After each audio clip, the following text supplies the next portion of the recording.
a gente vai começar a nossa live sobre energia solar. Então eu vou compartilhar aqui minha tela. Bom, gente, vamos falar olhando para a câmera, né, Douglas, para a gente olhar para a galera que está com a gente. Beleza. Bom, gente, primeiramente, desejar aí uma excelente noite para vocês, tá? A gente vai fazer aqui uma aula de cortesia, uma aula muito boa sobre a parte de sistemas fotovoltaicos. E aí, desde já, a gente quer, primeiramente, obviamente, nos apresentar para vocês. Eu sou o engenheiro Alan Araújo, sou o diretor proprietário da AGE Engenharia, né? A nossa empresa ela trabalha com telecomunicações, com elétrica e também com desenvolvimento de software. E aí um dos serviços que nós temos aqui é um curso de sistemas fotovoltaicos. E nesse curso a gente vai abordar muita coisa legal. Então eu sou engenheiro de formação, tenho especialização e tenho também um mestrado. E aqui do meu lado eu quero que se apresente também. Vai lá, Douglas. Boa noite, pessoal. Eu sou o Douglas. Sou engenheiro eletricista, formado aqui na Universidade Federal do Ceará. Tenho especialização em segurança do trabalho, certo? Atualmente faço mestrado na área de engenharia elétrica e engenharia da computação e trabalho aqui com a Alan. Fico responsável por ministrar essa parte de treinamento, né, de energia solar. Então, o nosso intuito nesse treinamento é mostrar do zero até o projeto feito, completo, todos os passos, mostrando minuciosamente cada detalhe e de forma mais didática possível para que vocês aprendam e saiam com os conhecimentos mais completos possíveis, beleza? Massa. Então eu vou passar aqui uns slides, Douglas, e a gente vai comentando. Então eu vou começando aqui, Douglas. Para começar, Douglas, eu vou puxando aqui e aí você vai continuando, beleza? Beleza. Nós temos 3 tipos fundamentais de sistemas fotovoltaicos. Os sistemas fotovoltaicos é um nome formal para sistema de energia solar, né? Uhum. Então nós temos o sistema on-grid, o sistema off-grid e o sistema misto. Consegue explicar para a gente? Vamos lá. Tanto é que no nosso curso a gente vai abordar os 3 tipos de sistema, inclusive na nossa última turma a gente utilizou um inversor que ele é dessa categoria misto, mas começando pelo primeiro tópico, né? O que é um sistema on-grid? Esse sistema fotovoltaico que é instalado, pode ser instalado em residências, comércios, seja qual for a unidade consumidora, né? São sistemas que são conectados diretamente com a rede elétrica, certo? Com a concessionária de energia. Falando sobre o próximo tópico, e eu vou falando sobre as diferenças, esse sistema, o segundo, que é o sistema off-grid, ele é um sistema separado totalmente da concessionária, ou seja, você não vai pagar não vai pagar mais conta de luz para a concessionária, só que tem um porém. Essa energia que vai ser acumulada pelos painéis, que vão ser gerados, né, com o sol, eles são armazenados em baterias, e essas baterias têm que ficar instalado em algum local da sua casa, algum local do seu comércio. E isso tem um bônus de você não estar conectado à concessionária, mas tem um ônus, que é você ter que ter um conjunto muito grande, muito robusto de baterias. E isso custa caro. Então, depende da situação onde o sistema on-grid é instalado. O sistema on-grid, ele é muito bom porque ele utiliza a própria concessionária, né? Isso. Como banco de baterias. Exatamente. Mas o off-grid você precisa ter muita bateria, e bateria tem vida útil muito curta, que acaba deixando o sistema algumas vezes mais caro, né? Tem a questão da manutenção, e tem aquele problema que faltou luz, você tem a quem recorrer, que é a concessionária. Nesse caso do sistema off-grid, não. Você tem total propriedade da sua instalação. Então você é o principal responsável. E o híbrido é uma junção dos dois. Exatamente. Tem um equipamento que é utilizado que ele consegue mesclar de tanto ter energia da concessionária como alimentar uma bateria com a energia excedente. Massa. Uma aplicação, galera, quando a gente está trabalhando no campo, né, de modo geral, o sistema on-grid, ele vale mais a pena. De modo geral, o sistema on-grid vale mais a pena. Mas aí, em locais, né, como por exemplo, na região centro-oeste, a gente tem muita fazenda, lugares isolados, que tem energia muito ruim. Então, nesses lugares onde a falta de energia é muito crítico, por exemplo, temos produção de leite. Se faltar energia por 3, 4 horas, o leite esquenta e estraga ali todo um lote de produção diária de leite. Então, nesses casos, acaba que a perda do leite fica mais cara do que a própria bateria, né? Então, aí nesses locais aí, geralmente, compensa, né, ter um banco de baterias ali. E vocês até uma pergunta que pode surgir, né, mas já adiantando. Douglas, teria que ter um banco de bateria que suprisse toda a demanda da minha casa, da fazenda, seja qual for? Não, o banco de baterias ele pode ser destinado apenas para um conjunto de equipamentos. Então, justamente... Os mais críticos, né? Isso, então pode ser dimensionado um banco menor para essas cargas mais críticas. Boa, né? Tem gente que bota no sistema de câmeras na área urbana, né? Sistema de câmeras no motor do portão para a pessoa não ficar trancada do lado de fora. Isso mesmo. Então, não necessariamente tem que ter uma bateria para que supra ar-condicionado e tal. É só os pontos mais críticos. Isso mesmo, isso aí. Bora para frente? Gente, no sistema on-grid, né, como é que funciona? Eu vou começar aqui e aí eu passo para o Douglas. No sistema on-grid, nós temos aqui uma representação bem legal, né? Vocês vão ver um pouco travando por conta da videochamada, mas aqui o Sol, né, ele joga raios solares, né, os raios fotovoltaicos, os fótons, na verdade, desculpe. Esses fótons, eles vão vibrar os elétrons que está aqui nas células, e a vibração desses elétrons vai gerar uma corrente elétrica. Essa corrente elétrica, ela vai ser jogada no inversor, porque aqui os módulos produzem energia em corrente contínua. No entanto, o nosso consumo convencional é em corrente alternada. Então, como o próprio nome diz, o inversor, ele inverte a corrente, né? Ou seja, inverte a tensão de contínua para alternada, e aí a gente joga isso no quadro geral da casa. O que tiver ligado em tempo real, ele vai consumir, e o excedente ele vai jogar, isso no sistema on-grid, né, Douglas? Isso mesmo. Ele vai jogar aqui para o quadro, para o medidor bidirecional, e esse medidor bidirecional ele vai medir o que entra, vai medir o que sai. No final do mês, a conta de energia do nosso cliente, ela vai vir descontando o que produziu, menos o que consumiu, e aí vai ser feita a conta final. É isso mesmo.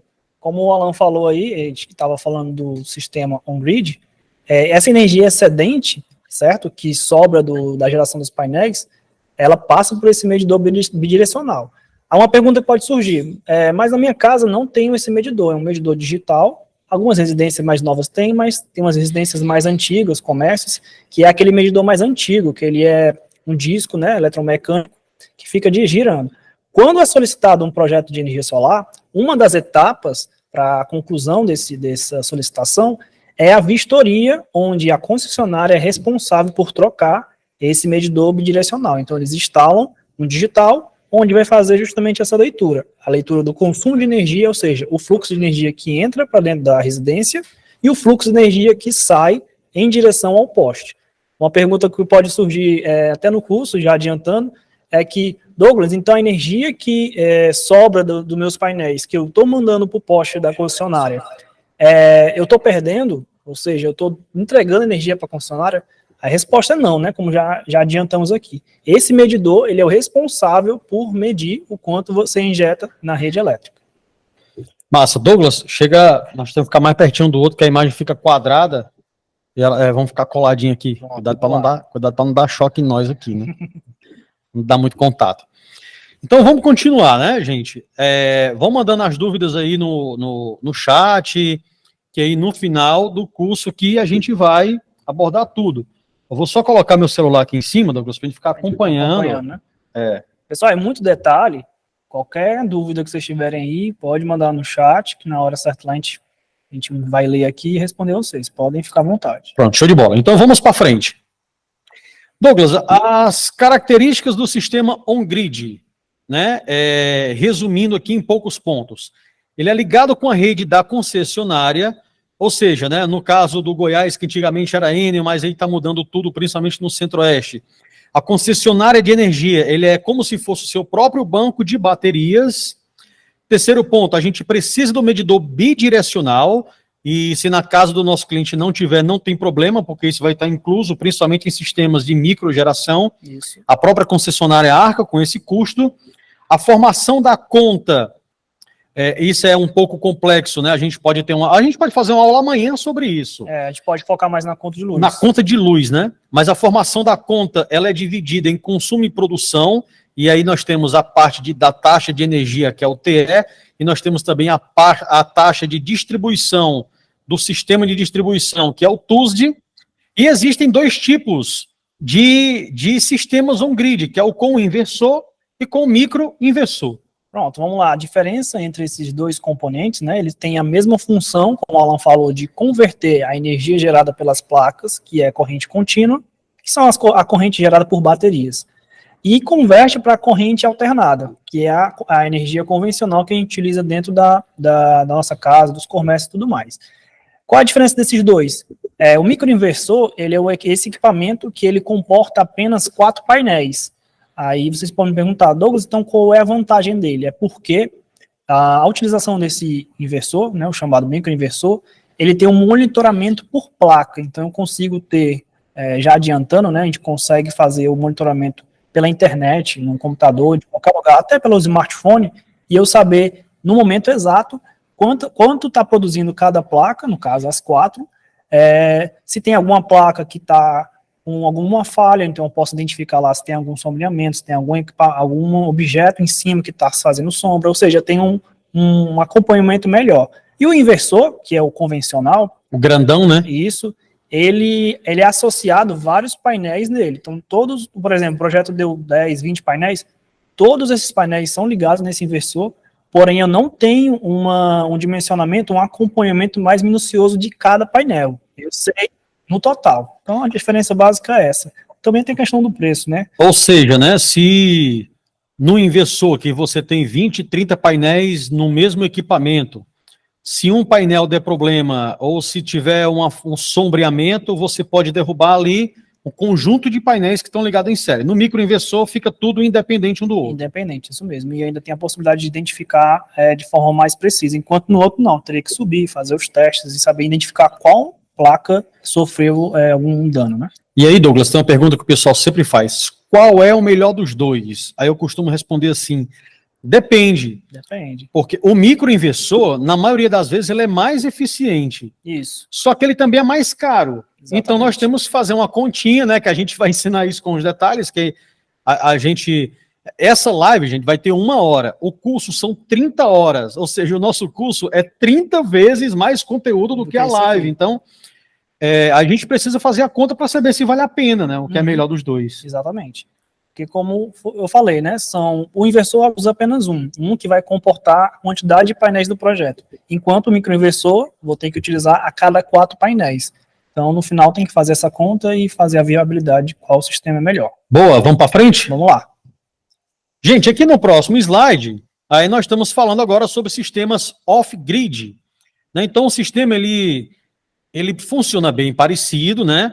Nós temos aqui o Sol, que vai jogar os fótons, ou seja, a luz em cima da placa fotovoltaica. Essa placa fotovoltaica vai gerar uma corrente elétrica, essa corrente elétrica, por sua vez, vai gerar uma tensão de energia, né? Ou seja, vai gerar uma voltagem, falando assim a grosso modo. Aí nós vamos precisar de um equipamento chamado controlador de carga, que esse equipamento, como o próprio nome já diz, é quem vai controlar a carga das baterias, que também vai precisar de um inversor, porque as baterias também são de corrente contínua, e esse inversor vai transformar o contínuo para alternado, e a corrente alternada é o que vai ser consumido na casa, e nesse caso a gente não precisa nos conectarmos à concessionária, ou seja, a Enel, a Equatorial, a Neoenergia, etc. Isso mesmo. Como vocês podem ver, né, a diferença desse sistema off-grid por anterior é basicamente a conexão com a concessionária. Não tem, a gente não consegue ver, né, o poste, a ligação com o poste, porque não existe. Ou seja, é totalmente independente. Esse controlador de carga, que é um item a mais, né, que está aparecendo aí, ele tem essa função de fazer esse gerenciamento da corrente que é enviada para as baterias, e a partir do momento que essa bateria estiver 100% carregada, aí ele controla a corrente apenas para dentro da casa. E qual é o funcionamento, por exemplo, à noite, quando não tem sol, né? Obviamente não vai ter fluxo de corrente saindo dos painéis, então quem vai fornecer essa energia para dentro da casa vem de dentro das baterias. Bacana, legal demais. Vamos para frente? Já já eu dou uma olhadinha aqui no chat e ver se a galera está participando, tá? Vamos só criar uma linha de raciocínio, daqui a pouquinho a gente vem para esses detalhes. Aí, Douglas, aqui é assim, como é que funciona no sistema on-grid, que é largamente o mais utilizado, né? A gente tem aqui uma animaçãozinha que vocês vão ficar vendo meio que em câmera lenta por conta da videochamada, mas aqui, Douglas, é aqui, o Sol está jogando os raios solares nos módulos, os módulos, por sua vez, estão jogando energia no quadro, e aqui os equipamentos estão com X, né? Se todos os equipamentos estiverem desligados, o excesso vai totalmente ser jogado lá no poste da concessionária. Exatamente. Aí está simulando, né? A gente consegue até ver no canto, está simulando o período da manhã, um exemplo, né? Que, por exemplo, não tem ninguém dentro de casa, não tem nenhuma carga ligada. Claro que sempre tem aquelas cargas que ficam diretamente ligadas, mas consomem uma quantidade muito pequena de energia. Então, nesse exemplo, toda a energia produzida, só um detalhe, né? Isso aí já começa lá, 5 horas da manhã, 5h30, bateu o sol, já começa a gerar. Bateu o sol, começa a gerar. Então, começou a produzir, não tem carga ligada na hora, instantaneamente, toda essa energia vai direto para a concessionária. E como eu falei, tem um medidor, ele está contabilizando, não é energia perdida, não. Massa. Já já vamos falar da parte de regulação, quanto tempo essa energia fica guardada para você. E aí, se a gente fosse simular aqui um período da tarde, Douglas, que é o quê? Como é que está esse período da tarde? Nós temos uma geração, só que em paralelo nós também temos um consumo aqui nessa parte azul, e nós temos também um excedente que está sendo jogado para o poste. Ou seja, nesse caso aqui, você tem geração, consumo e injeção de energia no poste lá da concessionária. Exatamente. Então, continuando o exemplo, né, foi simulado aí que no período da tarde tem alguma carga ligada, então a prioridade do sistema solar é alimentar diretamente a residência, a casa, certo? E se sobrar alguma energia, ou seja, a quantidade de energia que está sendo gerada nos painéis for maior do que é necessário dentro da casa, esse excedente continua indo para o poste, ou seja, é contabilizado também. Massa. Então, vamos para frente. Douglas, e na parte da noite, a gente não tem geração. Só que na parte da manhã e na parte da tarde, né, por isso que a gente precisa dimensionar, a gente sempre dimensiona para produzir mais do que o que consome, porque à noite, como não tem geração, então nós vamos ter apenas consumo de energia.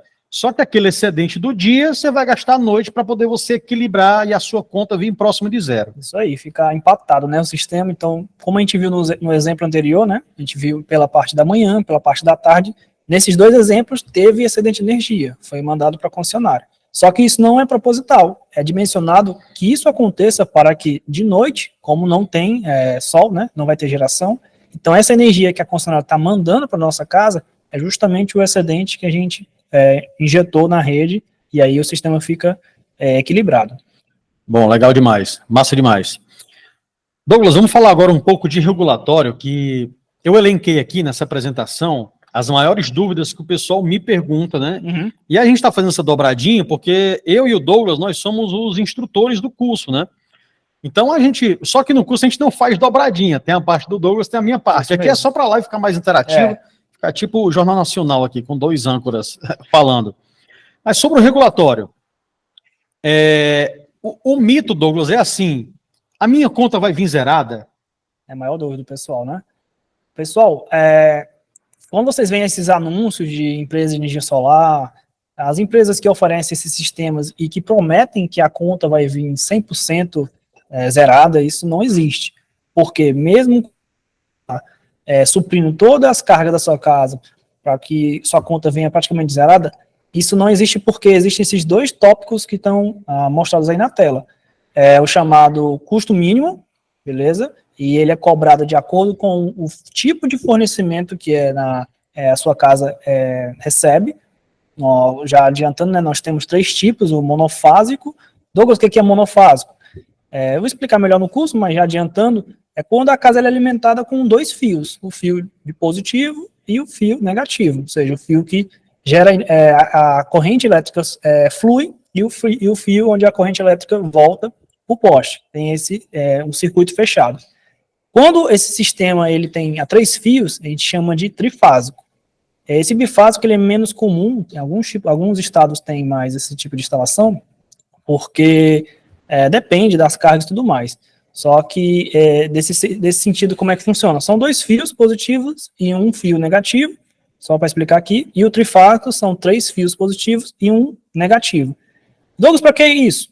É porque isso tem lá na nossa conta de luz, essa especificação, e, dependendo da sua instalação, a concessionária vai cobrar, como a gente pode ver aí, 30 kW para monofásico, 50 kWh para bifásico e 100 kWh. Esse valor, pessoal, ele é multiplicado pela nossa tarifa de energia, que gira em torno de R$1, um pouco abaixo, depende de cada consumidor.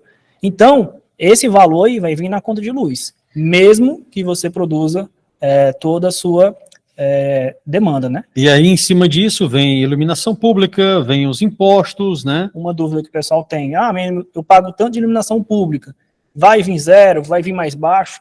Pessoal, a iluminação pública, apesar que a Enel vem cobrando, né, na conta, a concessionária, seja qual for a concessionária, mas quem é responsável é a prefeitura da cidade. Ela que determina numa região mais rural, se vai ser mais caro, se dentro do centro, onde tem uma circulação maior de pessoas, vai ser uma taxa maior ou menor, ou seja, é uma tarifação meio que sem muito critério, porque quem é responsável por isso é a prefeitura da cidade. No caso de Brasília, o GDF, que é o governo do Distrito Federal. Pronto. Então, é outra taxa que vai vir, então essas duas aí já podem considerar, não vai vir zero. Ou seja, a conta não vem zerada, isso é cravado. Pontos importantes, Douglas. Na nossa legislação, né, que ela é, digamos assim, gerenciada pela ANEEL, que é a Agência Nacional de Energia Elétrica, tem estipulado lá um negocinho que a gente chama de banco, aliás, banco de energia. Eu ia falar banco de baterias, né? O banco de energia é assim, Douglas. Se eu produzir 1.000 kWh e eu consumir 800, sobrou 200 kWh. Esses 200 kWh eu não perco, não perdo, não é isso? Não, ele fica contabilizado lá no seu registro, né, com a concessionária, contrato que eles têm com cada consumidor. E a cada mês, né, que isso acontecer, como o Alan deu o exemplo, eu gero 1.000 e consumo 800, então todo mês vai sobrar 200. Então esse banco de energia, ele vai acumulando. A não ser que você aumente o seu consumo e use esses 200, ou então, até já falando sobre o próximo tópico, tem esse rateio, a gente já explica que pode transferir essas unidades para outro local. Esse banco, ele vai aumentando, ele tem um limite, né? Como a gente pode ver. Tem uma validade de 5 anos, né? Ou seja, o limite de utilização desse banco, que vai acumulando esses créditos de energia, né, são de até 5 anos. Passou disso, ele... aí sim, você perde. E aí, gente, é importante que a gente vai mostrar isso no nosso treinamento com bem detalhe, que quando a gente vai dimensionar o consumo do cliente, a gente não dimensiona... Uai, tava mesmo, tinha desligado o microfone. Foi mal aí, galera. Ainda bem que tem a Lorena aqui ajudando a gente. Foi mal, pessoal. Eu estava falando que desse banco de energia você pode usar até 5 anos. Então, por exemplo, agora no final do ano dá uma esquentada, né, bicho? É normal dar uma esquentada mesmo. Ou seja, a gente acaba colocando ali no começo do ano para produzir um pouco mais e tal, para quando chegar agora nessa reta final do ano que esquenta, aí a gente acaba equilibrando o banco com o banco de energia. Então, quando a gente dimensiona, a gente não pergunta o consumo do mês do cliente, a gente pega a conta de energia e faz uma média do consumo anual. A gente faz esse dimensionamento ao longo do ano, a gente consegue, na conta de luz tem, né, o histórico do consumo do cliente nos últimos 12 meses, ou seja, dá para traçar o perfil e pegar um valor médio, depende da situação, geralmente faz com valor médio, pode fazer com valor máximo, para que em meses que tiverem mais frios, né, conseguir gerar um pouco mais. O pessoal fica muito com dúvida, né, no pós-venda, depois que instala energia solar, aí vem um mês lá que, esse mês não descontou tanto o que deveria. É porque, pessoal, no período que é mais chuvoso, no período mais frio, realmente vai gerar menos, porque... Está mais nublado o tempo, está fazendo menos sol, então, né? Tem que ser visto ao longo do ano, não pode tirar um exemplo de apenas um mês. Nesse mês veio assim, então está errado. Não, é ao longo de todo o ano, como o Alan falou. Tem meses que vai compensar, quando tiver muito sol, vai gerar muito mais acima do que você precisa, para compensar justamente os meses que vão estar chuvosos, e aí fica empatado aí o sistema. Legal, legal. Douglas, esse mês mesmo, né, chegou uma cliente pra gente, e aí, isso acontece com quase todo mundo. Uhum. A cliente chegou aqui pra gente, pessoal, no nosso escritório, e falou assim, poxa, eu coloquei um sistema de energia, no começo a minha conta baixou, mas aí agora a minha conta está vindo do mesmo jeito, ou seja, meu sistema não está servindo para nada. Aí a gente foi investigar a situação, depois que a conta baixou, essa nossa cliente colocou ar-condicionado na sala, colocou ar-condicionado na cozinha, ela falou, não, é porque eu vou cozinhar e faz calor, eu ligo o ar-condicionado da cozinha. Aí não funciona tão bem e gera mais, né? Ou seja, o que acontece muito aí? Quando o pessoal coloca energia solar, eles acham que podem consumir o quanto quiser, e porque a conta vai vir sempre aquele valor mínimo que a gente mostrou para vocês. E não é assim. Quando coloca energia solar, como eu falei agora há pouco, pega a conta de luz, traça o perfil do cliente ao longo do último ano e é feito com base naquele perfil. Se após a instalação da energia solar esse perfil é alterado, muda, né? Como o Alan falou no exemplo da cliente, ela colocou um ar-condicionado a mais, 1 ou 2, ou seja, ela mudou o perfil. Então ela vai consumir mais do que deveria, e aí vai ficar com a impressão de que o sistema não está funcionando, mas é uma coisa comum, né? Ou seja, então uma dica é você perguntar para o cliente, ó, você tem previsão de aumentar, você quer fazer uma sobreprodução, né? Isso. Ou seja, você já quer deixar previsto para 1, 2 ar-condicionados a mais, isso é interessante. E se você não souber lidar com isso, o seu cliente pode ficar chateado com você, achando que a culpa é sua, como acontece com os nossos clientes, mas a gente tem que ter ali o macete, né? A gente tem que ter o bizu de saber conversar com o cliente, de conseguir captar isso. Isso é o pós-venda que a gente também mostra no nosso curso. Isso mesmo, deixar claro que, olha, depois que tiver instalado, você pretende aumentar, pretende colocar mais? Se sim, isso já é incluso no dimensionamento, para que seja produzido a mais, já esperando esse aumento de consumo. Outra situação que é bem curiosa, Douglas, a galera gosta muito de perguntar para a gente, é a parte de rateamento de conta. Por exemplo, digamos que eu moro em Águas Claras, mas lá em Águas Claras só tem condomínio, ou tem muito condomínio, as poucas casas que tem sofre sombreamento dos prédios ao redor, ou seja, não vai ter uma geração eficiente. Então eu posso ter uma unidade geradora num lugar diferente da minha casa? Pode sim. Inclusive, já até adiantei, né? A gente pode, esses créditos que a gente falou que podem ser utilizados em até 5 anos, num projeto, pessoal, além de você dimensionar contando esse aumento de carga na sua própria casa, né? Comércio, seja o que for, você pode colocar dentro desse dimensionamento o consumo de outras casas, de outras unidades, certo? De parentes, seja o que for, outra casa que tiver. E quando essa energia é gerada, como a gente viu no slide, né? Aquela energia que é injetada a mais, o excesso que é mandado para o poste da concessionária, aquilo ali eu posso pegar uma porcentagem e enviar para unidades específicas que eu queira debitar, descontar a conta de luz. Eu vou fazer o papel do cliente agora, Douglas, que a gente chama carinhosamente de cliente chato, mas na verdade é o cliente curioso e ele está mais do que certo em querer saber. Tem que perguntar, No DF, nós temos a Neo Energia. No Goiás, nós temos Equatorial. Aí, assim, eu tenho uns parentes que moram em Águas Lindas de Goiás, que é atendido pela Equatorial, mas eu moro em Águas Claras, no Distrito Federal. Aí, nesse caso, eu consigo ter a conta de energia no canto e os painéis em outros, mudando de estado? Não, se você gerar, você injetar energia em uma concessionária que é a que ele atende, você só pode debitar esses créditos de energia em outras residências que estejam na mesma concessionária. Se for em concessionárias diferentes, isso já não é possível. Ou seja, se eu quiser consumir no DF, eu tenho que produzir no DF. Se eu quiser consumir no Goiás, eu tenho que produzir isso mesmo. No Goiás. Não é isso? Isso aí é regulamentado, né, pela ANEEL.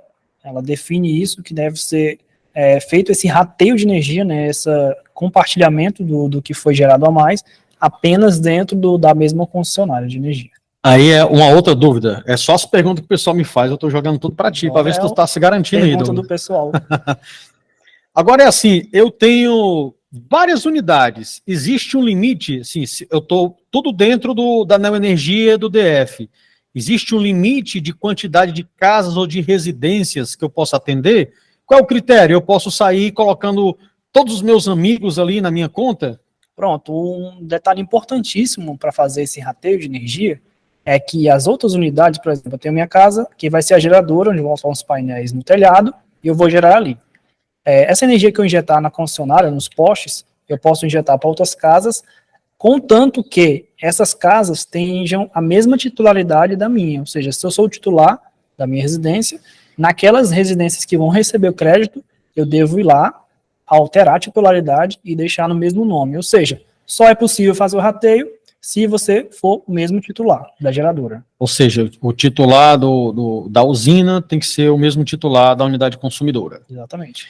Aí, cara, tem uma lenda, né, que o mercado acabou criando, que em 2023 o mercado ia se acabar, que o governo ia taxar o sol. A galera falou um monte de coisa e assim, não tem nada, não tem muita coisa a ver.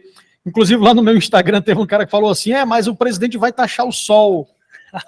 Então existe muito sensacionalismo, né? Isso. Que vai ser o tema da live de amanhã, que é como calcular a conta de energia que tem um TE e tem um TUSD. Mas na prática nem mudou muita coisa, né? Não, o que mudou, pessoal, é o seguinte, essa chamada taxação do sol, né? O pessoal está falando desse termo, mas quem não conhece a fundo fala dessa forma. Mas o que aconteceu? A partir dos sistemas que foram instalados, né, foram homologados na concessionária, depois do dia 7 de janeiro desse ano, os sistemas vão passar a ter uma taxação em toda a energia que eu injetar na rede elétrica. Ou seja, eu estou produzindo energia agora, igual a gente mostrou nos slides, e está sendo injetado, está sendo consumido instantaneamente dentro da minha casa, aquilo ali não vai ter taxação. Agora, o que eu enviar para outras unidades, por exemplo, que foi o exemplo que a gente acabou de fazer aqui, vai ser cobrada uma taxa, que vai mudando ano após ano, em cima desse rateio. Então, a diferença é apenas essa.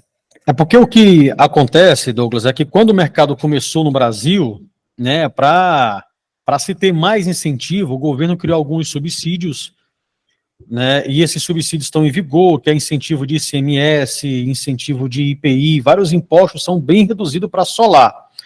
Mas aí tinha uma questão aqui, por exemplo, vai ser o tema da live de amanhã, tá, galera? Essa nós não vamos responder, vamos só deixar no ar, mas eu vou deixar no ar agora e depois eu vou continuar. O que acontece, gente, aqui é assim, ó, quando a minha conta ela vinha reduzida aproximadamente a zero, mesmo a minha conta sendo aproximadamente zero, eu gero um custo para a concessionária. E esse custo para a concessionária não é o governo que paga, quem paga é a própria concessionária, porque ela tem que manter poste, tem que manter fiação, tem que manter técnico, enfim, tem que manter toda a estrutura para poder me atender. Isso mesmo. E aí o que acontece é que, para a concessionária não perder essa grana, ela pegava esse custo e dividia para todos os outros consumidores. É igual o gasto de energia. Quando um consumidor faz um gasto de energia, a concessionária não perde aquela energia. Aquele prejuízo ela distribui para todo mundo. Então, o que estava acontecendo é que a galera que tinha usina solar estava deixando a conta dos outros um pouquinho assim, mais caro. Pouquinho, mas a longo prazo ia impactar bastante. Uhum.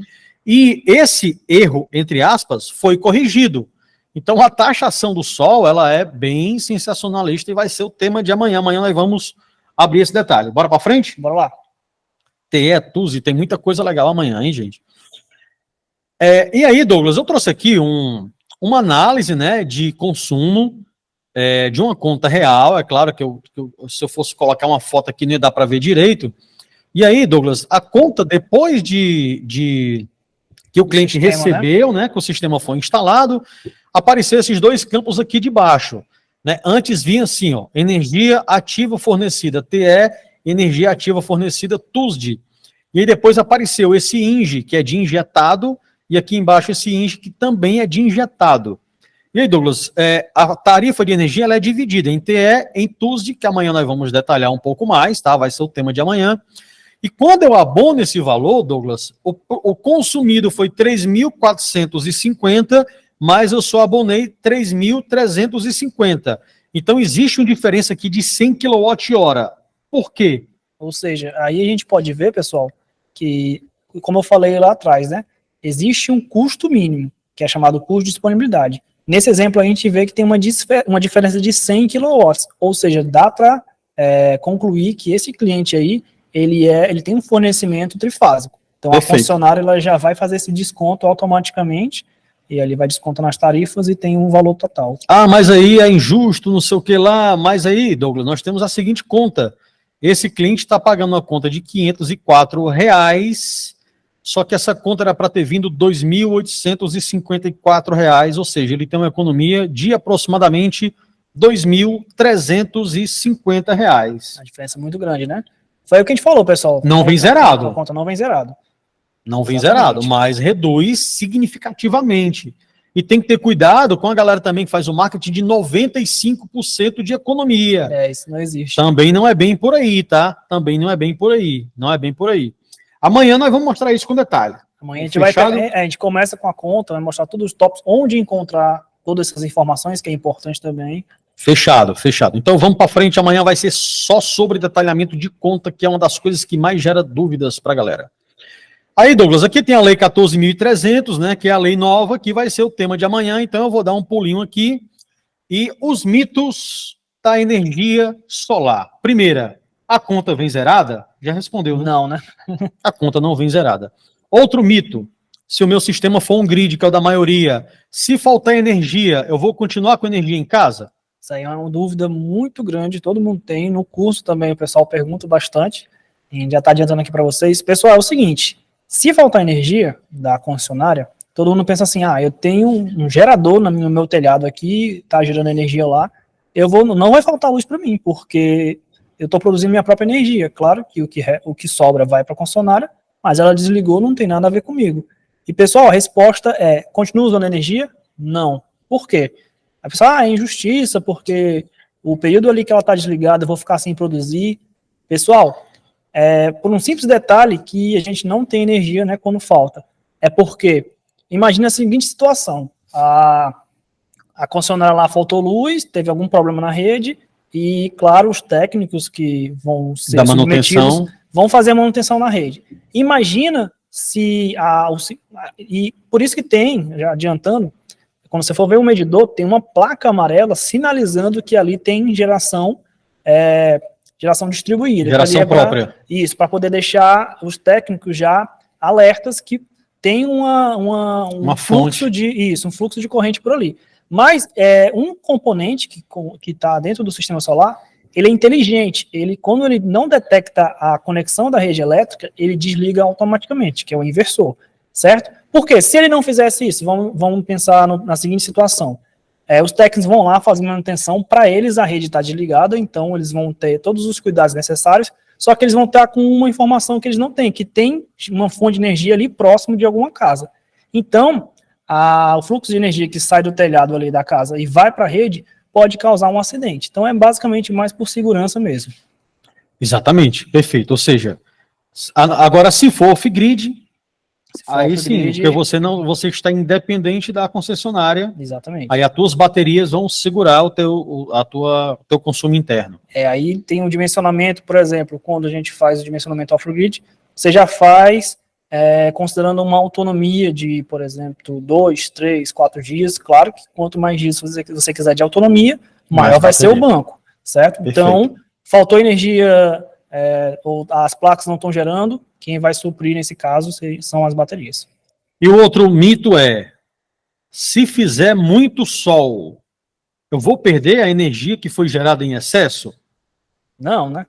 A energia que foi gerada além do que ela é necessária, ou seja, ela está gerando mais do que o esperado, caso não tenha nenhuma carga na hora, ela vai para dentro de casa, é consumida instantaneamente, se não tiver nenhuma carga ligada, vai para o poste e é contabilizado no medidor. E entra lá no banco de energia, o banco de energia, que a gente falou, créditos, né? Isso mesmo. Outro mito, esse é legal, eu não coloquei aqui, podia ter colocado. A minha cidade é mais quente do que a sua, então na minha cidade vai gerar mais energia do que na sua? Isso aí é um tópico lá que eu faço uma brincadeira com o pessoal, já adiantando aqui, faço a pergunta em 2 locais diferentes, né? Tem uma casa na serra, onde é mais frio, e um local no sertão, onde é mais quente. Onde vai gerar mais? O pessoal fala, todo mundo erra. No sertão, no sertão, porque é mais quente.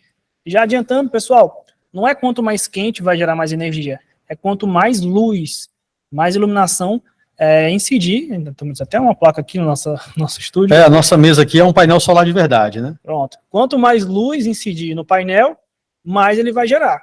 Quanto mais quente, pior ele vai render, ou seja, ele vai gerar, essa placa vai gerar uma certa quantidade de potência. Se ela esquentar muito, ela vai perder eficiência, ou seja, é o mito aí, quanto mais quente o local, na verdade é pior.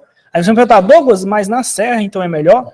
Pessoal, se for um local bem iluminado, claro que, como é que eu vou contabilizar isso? Como eu sei qual cidade é melhor? Tem um site que a gente faz a busca e mostra um valor específico, que é chamado de horas de sol pico. Seria as horas do dia que tem mais incidência solar.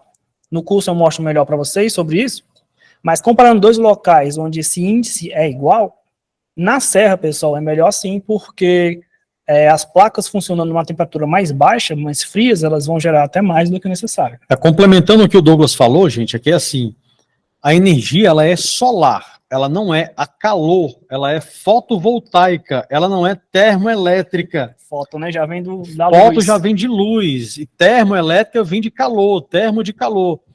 E lembrando que os painéis, as placas, tudo isso é condutor. E quanto mais quente tiver, quanto mais calor tiver, mais perda vai ter, porque ele vai ser menos eficiente. Isso mesmo. É tanto que os computadores, o carro, tudo tem um sistema de refrigeração, né, enfim, para não deixar ele esquentar muito. Então, os principais mitos... Acho que foram cancelados. Foram todos discutidos aqui. E tem mais, no curso sempre aparece uma dúvida legal, né? É bom demais. Quanto mais curso a gente faz, mais a gente aprende. Isso é legal demais. Aí, Douglas, o dimensionamento da conta, né? A gente já está se alongando um pouquinho, estamos quase fechando em 1 hora. Vamos passar aqui rapidinho, né? Mas aí a gente pode aprofundar mais um pouco amanhã, que a gente separou 1 hora para hoje, 1 hora para amanhã, e eu quero deixar um espaço aberto para a galera debater com a gente também, porque se ficar só a gente falando, não tem graça. É importante o pessoal participar, para a gente compartilhar as ideias, tirar dúvidas, né? Então, quando a gente pegar aqui a conta de energia do cliente, a gente tem que analisar se é grupo A, se é grupo B, temos que descobrir o consumo médio, a localização da residência, que é aquela questão se é no sertão, se é na serra, se tem pouco sol, se tem muito sol, e aí a gente tem que perguntar para o cliente se ele tem outros imóveis que ele queira abonar a conta, né? São as 4 principais perguntas que a gente precisa fazer. Isso mesmo. Vamos para frente, então. A gente aqui tem um dimensionamentozinho que eu posso deixar para amanhã, mas resumindo, eu peguei uma conta aqui que o cliente consome 400 kWh, detectei na conta dele que ele é abastecido por um sistema trifásico, ou seja, a conta mínima dele é de 100 kWh. Então, eu não vou produzir para aquele cliente 400 kWh, porque senão eu vou perder 100, porque ele vai ter que pagar 100 de toda forma. Aí a gente dimensiona aqui um sistema para 300 kWh, e no fringir dos ovos, a gente vai precisar aqui de um sistema de 7 painéis, mais 6, 7 painéis para abonar a conta dele. Então, se você conhece alguém, ou você mesmo, né, tem um sistema aí de 400 kWh, você vai precisar aí de aproximadamente entre 6 e 8 painéis, dependendo da sua localização. Isso a gente também vai ensinar um pouco com detalhe amanhã, e no curso principalmente, eu fico falando no curso que é importante lembrar que aqui é uma live de 1 hora, e o curso tem 30 horas, então o curso tem 30 vezes mais conteúdo do que aqui na live, mas a live também já ajuda aqui a responder as principais dúvidas. Aí, Douglas, é assim, o pessoal fala assim, é complicado e tal, mas aí a gente tem uma planilha para ajudar ele a automatizar tudo, né? 2, 3 cliques, ele já sabe tudo.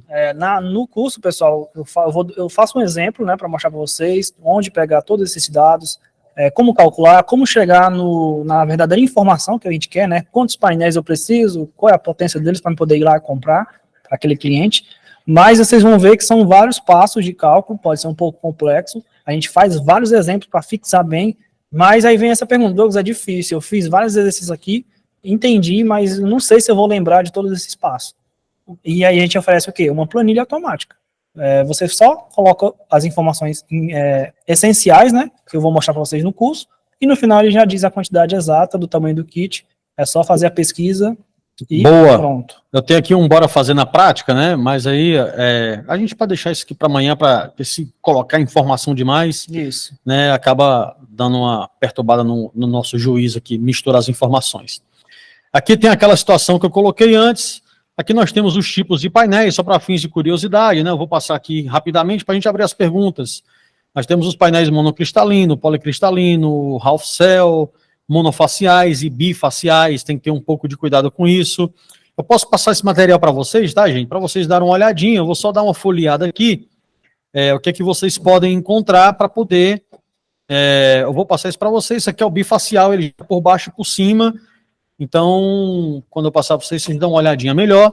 E aí, Douglas, aquela parada que nós falamos no começo, que nós temos o inversor, né, que ele é maior, né, normalmente de maior porte, mais pesado, tem uns, inclusive, você precisa de 4 pessoas para levantar ele. Né? Ele é o mais convencional, né, o que suporta toda a quantidade de painéis do sistema, e o outro, né, que é o microinversor, como eu falei, ele suporta, ele é instalado no próprio trilho, abaixo dos painéis, então o legal dele é que muita gente reclama do local da instalação, vai ficar feio, um equipamento ali na minha parede, eletroduto, o pessoal tem clientes que não gostam muito.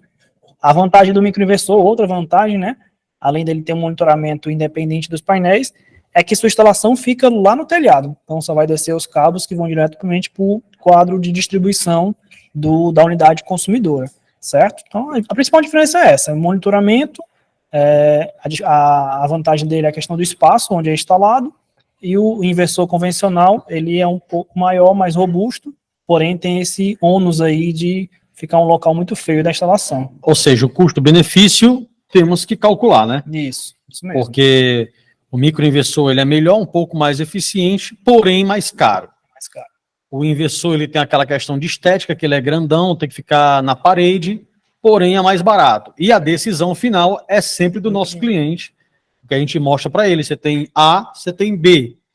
Esse é mais barato, porém grandão, esse é mais caro, porém menorzinho, e a decisão, ela nunca é minha, nunca é do Douglas, a gente sempre passa para o cliente, que a gente entende aqui ele mesmo que tem que tomar essa decisão, só que a gente orienta, né, bem direitinho. Sempre passa as orientações corretas, como a gente falou para vocês aqui, né, benefícios, quais são as partes ruins e boas, e aí o cliente toma a decisão dele. Legal demais. Aí, gente, nós temos aqui as principais tecnologias, né, outros equipamentos que a gente vai usar bastante também, montar tudo na prática, uma string box, um quadro CA, um disjuntor, a chave seccionadora, a parte de cabeamento, conectorização, né, que eu não coloquei aqui, deixa eu ver se eu coloquei.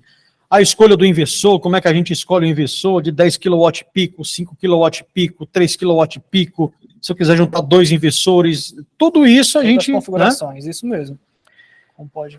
E aí eu vou parar aqui de compartilhar a nossa tela, e eu queria saber se vocês têm alguma dúvida, alguma curiosidade, pessoal, quem quiser fazer perguntar, nós temos 21 pessoas aqui, né, online. Então, o nosso tá ligado da Lorena, 19 pessoas. E aí, gente, o que é que vocês acharam aí? Vocês têm alguma dúvida? Amanhã nós vamos falar sobre essa parte de conta de energia, tá? Se alguém tiver alguma dúvida, deixa eu olhar aqui o chat, se alguém já falou. No chat ninguém mandou. E aí, galera, alguém tem dúvidas? Não tiver dúvida, a gente vai continuar aqui. Alguém tem dúvidas, dou-lhe uma. Poderia falar sobre os inversores híbrido, o Cleidson, Douglas. Vamos lá, a gente não tem a imagem aí do inversor híbrido, mas... Eu posso achar aqui já. O inversor convencional, ele tem o mesmo tamanho, certo? A diferença dele para o inversor de string é chamado de string porque ele tem essa associação de vários painéis conectados no inversor, e a diferença dele é que em uma das entradas do inversor híbrido, ele tem a conexão que você coloca nas baterias, ou seja, dentro dele ele já faz esse gerenciamento, certo? Da energia que está vindo dos painéis, o que é injetado para dentro da casa e o excedente é injetado nas baterias, certo? Só que aí você pode me perguntar, mas ele é híbrido, então ele também está conectado à rede elétrica, então ele tem uma conexão a mais do que o convencional. Como é que é o convencional? Entrada dos painéis, chamadas as strings, e a saída em CA, corrente alternada, que vai para o quadro. O híbrido, qual a diferença? Ele tem uma entrada a mais, que você conecta no banco de baterias. Isso mesmo, é exatamente isso que está na tela. Então, aparentemente, esteticamente, igualzinho ao inversor convencional, o inversor on-grid, Só que o híbrido tem uma perninha a mais, estou só repetindo o que o Douglas falou. Então é basicamente isso mesmo. Inclusive, né? no curso, no último, a gente utilizou um inversor híbrido. A gente tem um nos nossos equipamentos que é híbrido para mostrar para a galera na prática como é que funciona ele, né, Douglas? Isso mesmo. Massa. Deixa eu ver aqui se nós temos mais perguntas.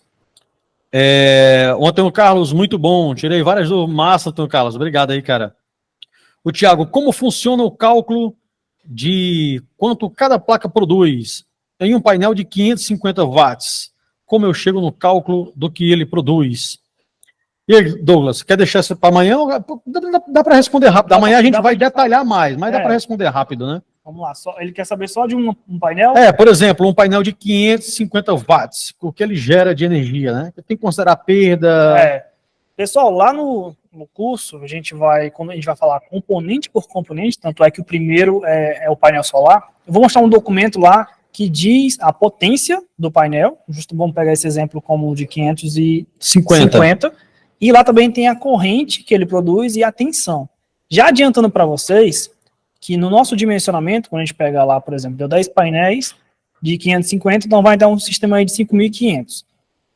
O sistema não vai gerar os 5.500 de potência. Por quê? Porque os painéis, a tecnologia que existe hoje, eles não produzem 100% de eficiência. Isso, ele tem uma perda.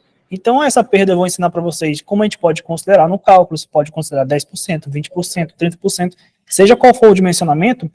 Esse painel, por exemplo, de 550, ele vai produzir, no pior caso, 70% da sua capacidade, certo? Então, ou seja, 385 watts. Então, se eu preciso de um painel que gere 500, eu não posso usar isso daí, porque ele vai gerar, na verdade, 385. Então, eu tenho que utilizar um painel com uma potência maior, que quando eu calcular 70% dele, no pior caso, fique próximo do que eu necessito. Certo? Mas aí eu estou dando um exemplo só de um painel, claro que tem vários, a gente vai fazendo essa soma.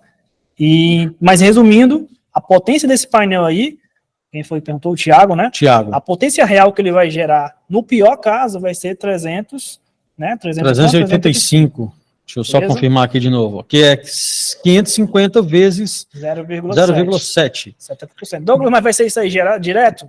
Depende ao longo do dia ele vai variando, ele vai chegar próximo dos 550, vai chegar nesse valor, vai ficar variando essa potência, porque depende da incidência do sol, certo? Exatamente. E de modo geral, gente, se você colocar 0 perdas, tem muita gente que faz isso, né? O teu sistema que você entregou para o teu cliente, ele não vai entregar aquilo que o teu cliente esperava. Então, no dimensionamento, é mais inteligente a gente considerar umas perdas um pouquinho maiores, para a gente ser um pouco pessimista, porque quando o teu cliente receber a conta, ele vai se surpreender positivamente, porque gerou mais do que o que ele esperava. E sem falar, Douglas, que ao longo do tempo, o painel vai perdendo eficiência ao longo dos anos. Então, esse pouquinho de perda a mais, ele faz com que o sistema atinja a expectativa por mais tempo, né? Pronto, a gente fez o cálculo aqui, né, considerando 70%, porque é o que geralmente a gente utiliza nos nossos projetos que a gente faz aqui. Por quê? Já está considerando essa perda de eficiência ao longo dos anos, já está considerando, obviamente, a perda que a placa funcionando agora ela vai ter, ou seja, o cliente vai estar ele vai esperar uma certa produção de energia e ele vai ser surpreendido positivamente, porque vai gerar mais do que ele esperava. E se a gente considerar perdas iguais a 0, na verdade vai gerar menos do que ele esperava, e aí vai vir dor de cabeça e tudo mais. Então, claro, é importante a gente saber como dimensionar de forma correta, já prevendo essas perdas, né, do painel solar. Ou seja, tudo é questão de expectativa, né? Tudo é questão de expectativa. Se você alinhar a expectativa com o cliente e você superar, certamente ele vai ficar feliz. Com certeza ele vai ficar feliz. E aí, galera, dúvidas?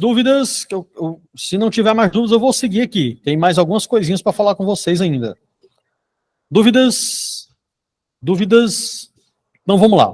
Eu vou compartilhar aqui a tela com vocês de novo. Caso alguém tenha dúvida, pode ir colocando aí no chat. Douglas, o Thiago está falando aqui, é porque de cabeça é ruim de saber, né? Mas a gente tem as planilhas que automatizam isso. O Thiago quer saber quanto ele gera em um mês, em quilowatt-hora. Consegue fazer na calculadora aí rapidinho? Vou fazer aqui, vamos lá. Um painel de 550 watts, tá o Douglas aqui em tempo real, o celular na mão. botar Quem na sabe, calculadora sabe, né? aqui. Na calculadora dá pra gente saber. Ó, 550, pessoal, considerando a perda de 30%, então vou multiplicar por 0,7, o painel, na verdade, vai gerar 385 watts, certo? De potência. Essa potência, já adiantando aqui como é que é feito o dimensionamento, a gente multiplica por 30 dias, é um valor médio, né, do mês, 30 dias do mês. Isso aqui seria uma geração por dia. Então, eu não multiplico por dia, eu estou gerando ali, estou transformando por mês. Tenho que multiplicar também pelo o índice de radiação solar, chamado HSP. Aí já adiantando aqui, na nossa região aqui é em torno de 5. 385. Eu estou colocando no chat aqui, a conta Pronto. vezes 0,7, que é a perda, vezes o HSP, que é o índice de insolação, né? Estou botando aqui um valor de 5,5, que é o que a gente tem aqui. Em Brasília é um pouco menor. Isso também. É quase isso. Pronto. Quando eu multiplico aqui, dá um valor bem alto, 60 mil, porque eu tenho que dividir por 1.000, que é em kilowatts. Então, só um painel desse, ele gera 63 kWh no mês. Aí você pega isso tudo e vai dividir, eu vou colocar aqui, ó, já colocando no chat. Você pega isso tudo e vai dividir por 1.000, porque a resposta vai dar em watt, e a conta é quilowatt-hora. Exatamente. Aí deu quanto aí no final? Espera aí, deixa eu fazer de novo. Vai lá, 550 vezes 0,7 vezes 5,5 vezes 30 dias, né? Vezes 30 dias. Dividido por 1.000. Vezes 30 dias. Dividido por 1.000 deu 63,5 Isso, nossa câmera caiu. Olha aqui se descarregou, Lorena. Nossa câmera. 63,5. Descarregou, foi? Ela tá ligada num carregador aí. Então é porque não tá carregando, né? Pessoal, nossa câmera descarregou. Eu vou fazer assim. Mas nós estamos indo. Eu vou mudar a câmera aqui. Eu vou colocar a câmera do notebook. Só um minutinho. Ela estava carregando, mas não aguentou, né? Eu vou trocar aqui minha câmera, então. Faz assim, me dá o cabo USB. Não, lá de baixo do carregador, que eu coloco aqui e vai dar certo. Então, gente, eu vou colocar aqui na webcam por enquanto. Quem estava aqui com a câmera, tá eu aqui, tá o Douglas aqui do lado. Enquanto aqui a gente tem uma câmerazinha profissional, mas aí ela não aguentou aqui o rojão e acabou desligando um pouquinho.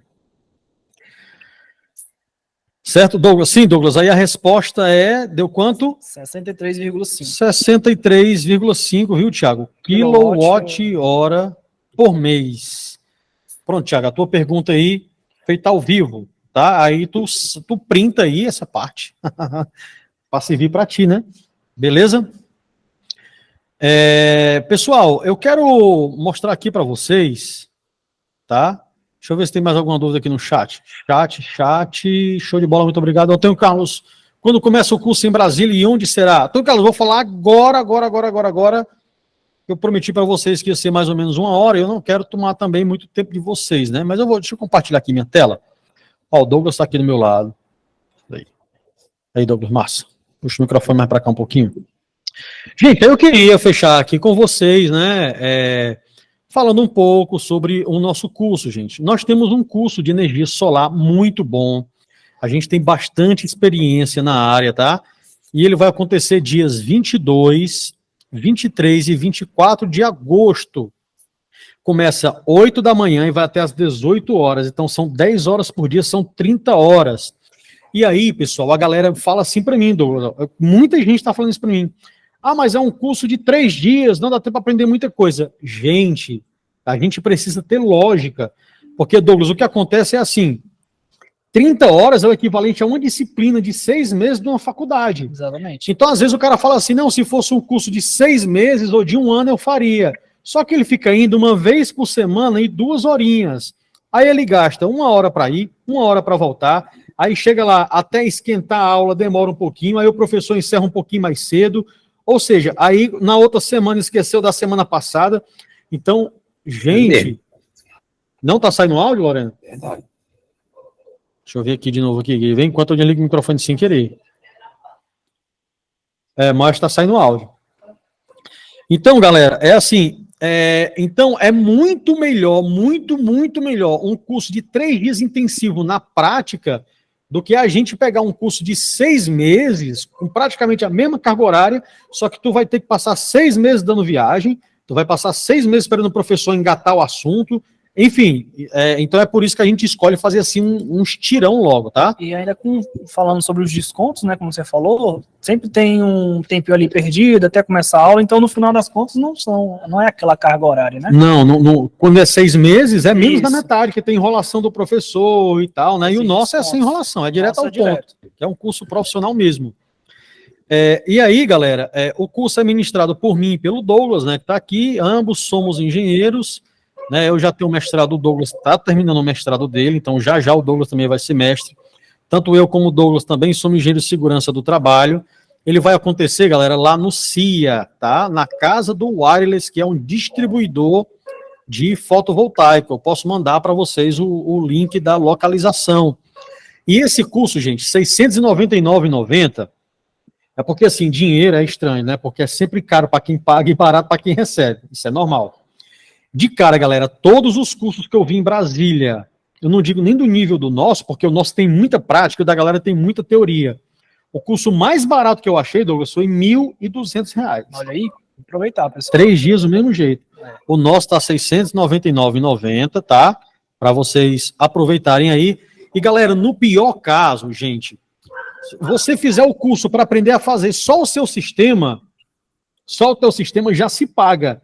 Porque a margem de lucro de um sistema residencial é entre 5 e 15 mil reais a margem de lucro. Então, se você pagar 700 conto e fizer o seu, você já está muito mais do que no lucro.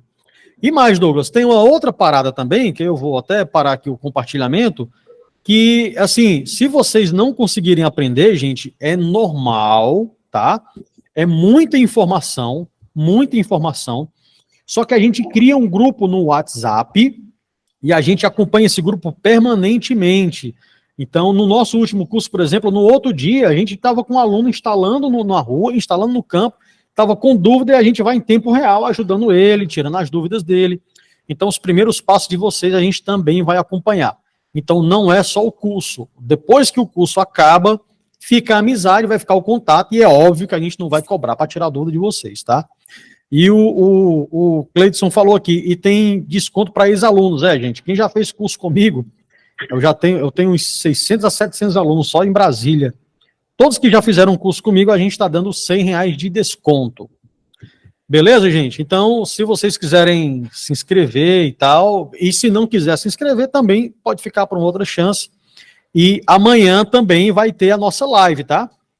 Ah, tá. Sobre o curso, a Lorena está me lembrando aqui, que são 25 vagas, tá? São 25 vagas e tem 20 confirmadas. Então, nós só temos as últimas 5 vagas, tá bom? As últimas 5 vagas estão disponíveis porque já tem 20 vagas confirmadas. O curso é na próxima semana. Eu vou colocar aqui, gente, ó, o Everardo está perguntando aqui, o local, vou colocar Casa do Wireless. É vizinho, não tem erro, gente, é vizinho a Fiat Bally. Todo mundo sabe onde é a Fiat Bally, lá no CIA. É muito bem localizado, tá? Na casa do Wireless, vizinho a Fiat Bally. O Cleiton está aqui, guarda minha. Eu acho que o Cleiton foi um dos primeiros que se inscreveu. Ou ele não se inscreveu ainda? Então só tem 4 agora, que é o Cleiton vai fazer. Tá bom, gente, ó. O Everardo, sou eletricista, guarda a minha vaga. Beleza, Everardo. Cara, nós vamos entrar em contato contigo, tá, Everardo? Vou até deixar salvo. Manda aí, Everardo. Aproveita aí e entra. Boa, cara. Ninguém quis falar aqui. Pode falar, fica à vontade. Desistiu, Everardo. Vai lá, Everardo. Oi. Opa, agora estamos ouvindo. Boa noite. Sim, guarde minha vaga aí, por favor. Beleza, Everardo. Viu? Everardo, eu vou precisar do teu contato para poder eu saber que tu é tu. Se bem que eu tenho um monte de contato aqui, mas eu não sei qual. Eu vou mandar pelo zap aqui, viu? Me mande um oi no zap, pronto, que eu falei com você hoje, né? Beleza. Vou mandar um oi aqui, ó. Então, gente, quem não tem experiência com eletricidade, não tem problema, porque o Douglas e eu vamos mostrar o que é uma corrente elétrica, o que é uma tensão. Aí nós vamos usar multímetro, como é que usa o multímetro, como é que... Gente, não tem problema. Agora, é óbvio E quem é experiente como o Everardo, é claro que ele consegue aprender mais, porque ele já tem toda essa carga. Não quer dizer que você não aprenda. Exatamente. E outra, se você quiser sair do curso já vendendo, a gente vai ensinar você a vender, como é que calcula a margem de lucro, quais são os distribuidores, onde comprar, como vender, os bancos para fazer financiamento. Tudo isso, gente, a gente vai mostrar. É tudo, é tá completo, né? O pessoal acha que não dá tempo. Gente, dá tempo demais, cara. 3 dias focado faz mágica, viu? Galera, dúvidas? Muito bom, hein? Gostei. Tá gravado esse momento, tá? E eu vou mandar o link para vocês, caso vocês queiram assistir depois, né? Esqueceu de algum detalhe, vocês podem assistir depois. Amanhã eu mando o link para vocês.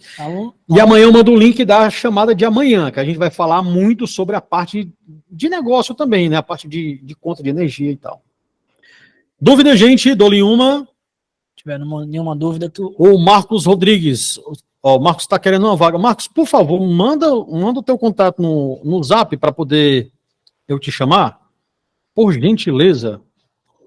Por gentileza, Marcos. Beleza. Pessoal, agradeço muito de coração por vocês estarem aqui, ficaram até o final, tá? A gente faz muito conteúdo, vou mandar o link para vocês amanhã, para vocês acompanharem. É óbvio que na internet você consegue muita coisa, gente, mas nada melhor do que um curso, porque ali você vê as informações todas conectadas, né, Douglas? Tira todas as dúvidas, todo sua dúvida sobre qualquer assunto, tá fazendo ele na prática, uma coisa é você ver no vídeo, né, e tentar fazer, e outra coisa é você tá ali praticando no mesmo momento. Como o Alan falou, a gente vai tratar de todos os assuntos, né, precificação, dimensionamento, como comprar o kit, como vender, como instalar.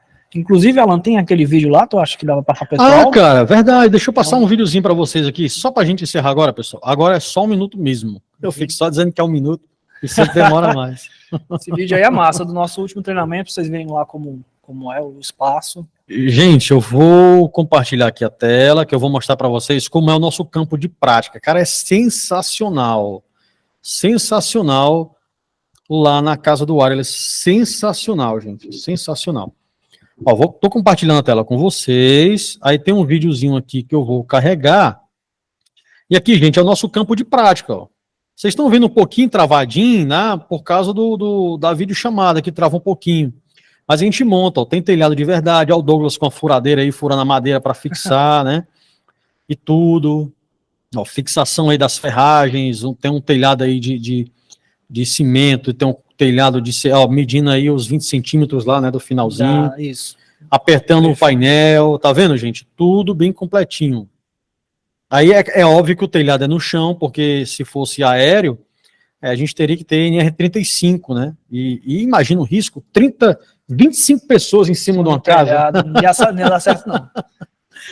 O curso ia terminar com a ambulância do SAMU pegando a gente. Aí a medição, né? Olha, a medição tá dando 45 volts esse painel, né? Olha o Douglas montando aí a parte de segurança. Pode falar aí, Douglas. Aí, pessoal, na imagem, tava montando a Stream Box, né? Que é a parte de proteção dos cabos CA. No estacionamento tem o telhado, onde a gente vai fazer a instalação tem uns 6 painéis, se eu não me engano, lá. Tem a estrutura, tem todos os detalhes, a parte de parafusagem. Tem um inversor. Tem um inversor. Ali, do lado do telhado, a gente coloca uma mesa, que eu faço assim, né, no final do curso, já adiantando.